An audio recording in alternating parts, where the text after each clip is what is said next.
শামসেরগঞ্জ বিধায়ক আমিরুল ইসলামের নির্দেশে নিমতিতা অঞ্চল শেরপুর গ্রাম সংসদ তৃণমূল কংগ্রেসের কমিটি উদ্যোগে আগামী ২১শে জুলাই শহীদ সভাকে সামনে রেখে বুথের সক্রিয় কর্মীদের নিয়ে প্রস্তুতি সভা ও বর্ধিত কর্মী সভা করলেন নিমতিতা জিপি সদস্য তথা শামসেরগঞ্জ ব্লক যুব তৃণমূল কংগ্রেস সহসভাপতি সাদেকুর রহমান।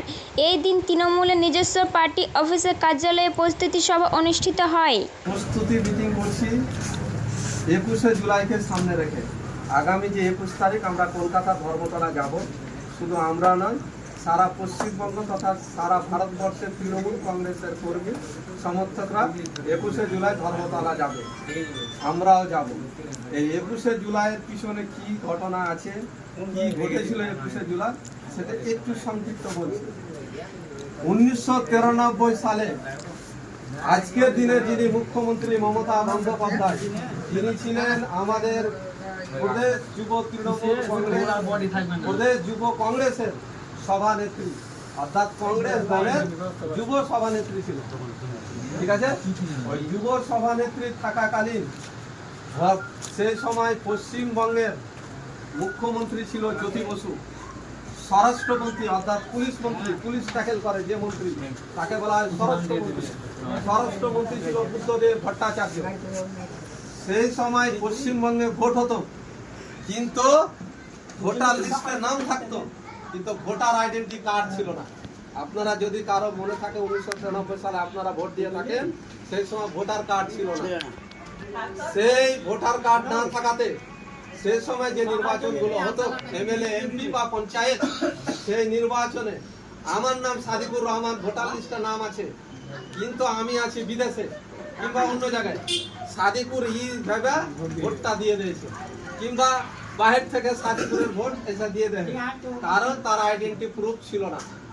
সেই প্রুফের দাবি নিয়ে, অর্থাৎ যাতে আমাদের no vote no identity, no identity no vote, প্রমাণ ছাড়া ভোট দিতে পারবে না, এই দাবি নিয়ে ১৯৯৩ সালের ২১শে জুলাই মহাকারণ, সেই সময় জ্যোতি বসু যেখানে মুখ্যমন্ত্রী চালাতো, এখন তো মমতা বন্দ্যোপাধ্যায় মুখ্যমন্ত্রী চালাচ্ছে কোথা থেকে, নবান্ন, তখন চালাতো মহাকারণ রাইটার্স বিল্ডিং।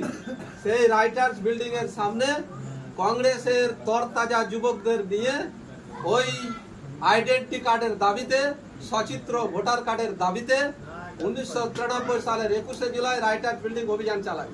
সেই রাইটার্স বিল্ডিং অভিযানে সেই সময় বামফ্রন্ট শাসিত সরকারের পুলিশ বাহিনী চতুর্দিকে ব্যারিকেড নিয়ে ঘেরে দিয়েছিল, সেই অভিযান যাতে সফল না হয়।